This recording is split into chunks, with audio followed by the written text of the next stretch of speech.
Morning students. Today I will teach you about unseen passages. Unseen passage. Here given a unseen passage. एक passage दिया हुआ है, यहाँ एक unseen passage दिया हुआ है. First of all हम बतलाएंगे आप लोगों को कि किस तरह से unseen passage को डील किया जाता है. ठीक है, तो फर्स्ट पहले किसी भी क्वेश्चन में, एग्जाम के पेपर में क्वेश्चन में आपको दिया जाता है read the passage carefully but not read the first. आप क्वेश्चन पैसेज को पहले नहीं पढ़ेंगे, पहले आप क्वेश्चन पढ़िए.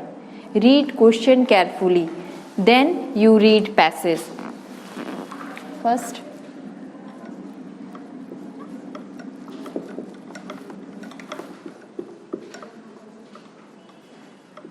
आप पैसेज मत पढ़िए. सेकंड, आप लोग कभी लास्ट कभी शुरू, मतलब पैसेज को ही इधर उधर से पढ़ना स्टार्ट कर देते हैं. तो लास्ट से आप पैसेज नहीं पढ़िए, ना पैसेज को पहले पढ़िए.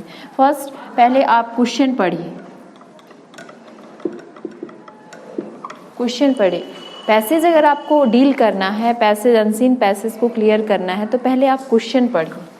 क्वेश्चन पढ़िए, देन आप अगर क्वेश्चन पढ़ लीजिएगा तो आपको उसके अकॉर्डिंग पहले आप क्वेश्चन पढ़िए, फिर आप स्टोरी पढ़िए, पैसेज पढ़िए. पैसेज फिर आप पढ़ लीजिएगा, पैसेज पढ़िएगा तो आपको पता चल जाएगा कि क्वेश्चन का आंसर कहाँ है. और अगर आपको क्वेश्चन का आंसर मिलते जाता है तो उसको अंडरलाइन करते जाइए पेंसिल से, स्लाइटली अंडरलाइन करते जाइए. और आपको क्या मिलेगा, आपके पैसेज में जो क्वेश्चन पैसेज में आप जो क्वेश्चन पढ़े उस क्वेश्चन का आंसर आपको सीक्वेंस वाइज मिलेगा. जनरली सीक्वेंस में देखने को मिलेगा.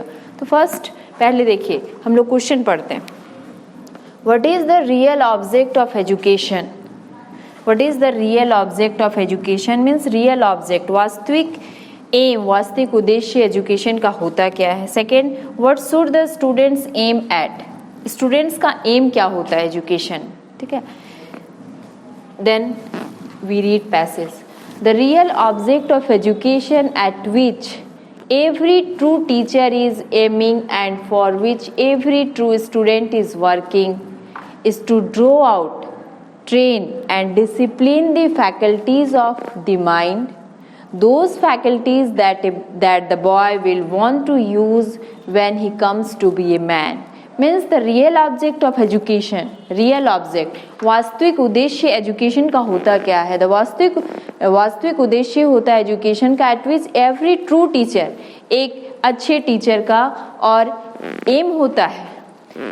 Every true teacher is aiming and for which every true students, her teacher का एक उद्देश्य होता है हर स्टूडेंट के लिए, चाहे या फिर हर स्टूडेंट्स का उद्देश्य होता है.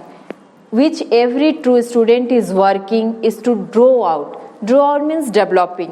आप डेवलप करना होता है, ट्रेन, उसको प्रशिक्षित करना होता है. And discipline the faculties of the mind, एक स्टूडेंट को ट्रेन करना होता है, प्रशिक्षित करना होता है, उसको डिसिप्लिन सिखाना होता है, प्लस उसके माइंड की क्षमताओं को, उनकी एबिलिटी को डेवलप करना होता है. Those faculties that the boy will want to use when he comes to be a man. और उन फैकल्टीज को, उन एबिलिटीज को एक लड़के कब यूज करते हैं, जब वो एक आदमी बन जाते हैं. मैन मीन्स एक रेस्पॉन्सिबल मैन बन जाते हैं, एक जिम्मेदार व्यक्ति बन जाते हैं, तब उसे आप यूज करते हैं. And right education is not cramming of the boys memory, है ना, but the evolution and training of his powers of observing, reasoning and judging.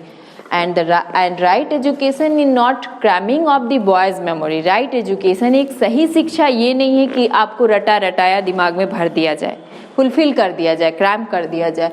But the evolution and the training of his power of observing, reasoning and judging. लेकिन सही शिक्षा क्या होती है, आपको train किया जाए, आप उस पावर को यूज़ करें, ऑब्जर्व करें, रीजनिंग की कैपेबिलिटी आए, आप तर्क वितर्क क्षमता की आपको मतलब क्षमता मिले, एंड जजिंग, आपको जज करने का, डिसीजन लेने की आपको एबिलिटी हो. Second paragraph, you are not here only to pass examination or to absorb your teacher's knowledge. You are here to develop your faculties of the mind. You are not here only to pass examination. आप यहाँ केवल exam पास करने के लिए नहीं आए हैं, और to observe your teachers knowledge, या फिर टीचर के नॉलेज को पाने के लिए केवल नहीं आए हैं. You are here to develop your faculties of mind. आप अपने माइंड को डेवलप करने आए हैं, अपने माइंड की फैकल्टीज को डेवलप करने आए हैं. किस तरह? Spiritual, intellectual, moral and physical, so that hereafter you may use them in the service of God and man, to the credit and honor of your country, your families and yourself. Means आपको spiritual, अपने mind, अपने spirituality को develop करना है, intellectual power को develop करना है. spiritual means आध्यात्मिक शक्ति को, intellectual बौद्धिक होता है, moral अपने नैतिक, and physical शारीरिक रूप से आपको अपने माइंड को डेवलप करना है. So that here after you may use them in the service of God and man, है ना, जिससे आप यहाँ आगे चल के आप इसको यूज कर सकते हैं भगवान की सेवा में, service of God and man, और लोगों की सेवा में, and honour of your country. हो सकता है आप अपने देश की सेवा में, देश को सम्मान देने में अपने इंटेलेक्चुअलिटी को यूज़ कर सकते हैं, and your families and your self, और अपने फैमिली को सपोर्ट कर सकते हैं और खुद को आप एक बेहतर नागरिक बना सकते हैं. तो this is the passage, this is the unseen passage. ये एक पैसेज है. आपको स्टोरी समझ में आ गई कि इस पैसेज में दिया क्या हुआ है. तो फर्स्ट क्वेश्चन क्या है? What is the real object of education?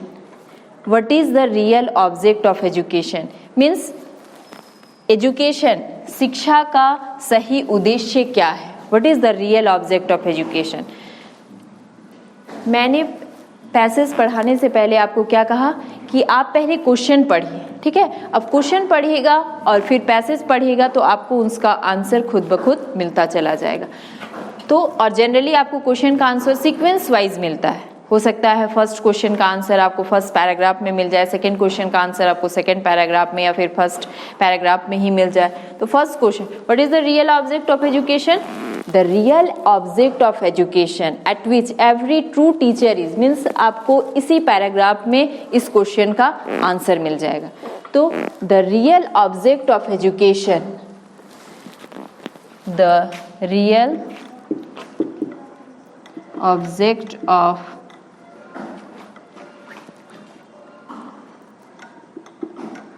the real object of education is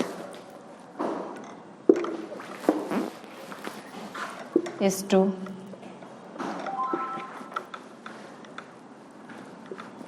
draw out, train and discipline the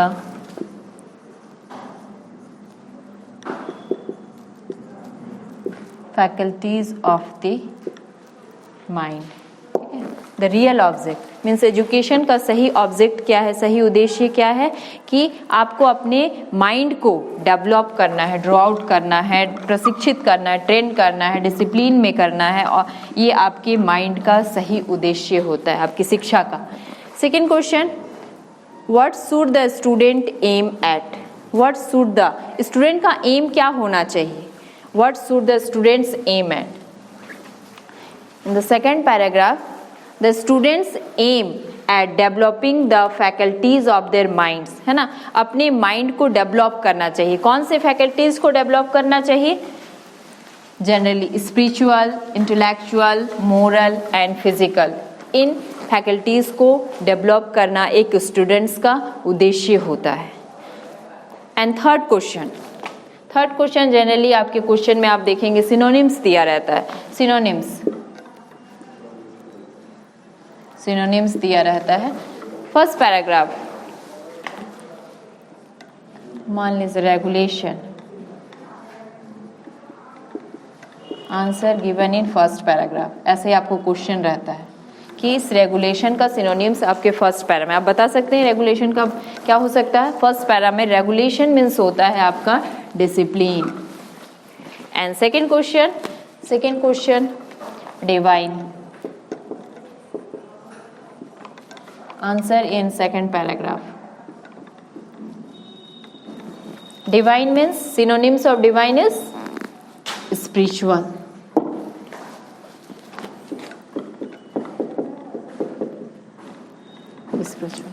इस तरह से आपको अनसीन पैसेज को डील करना है।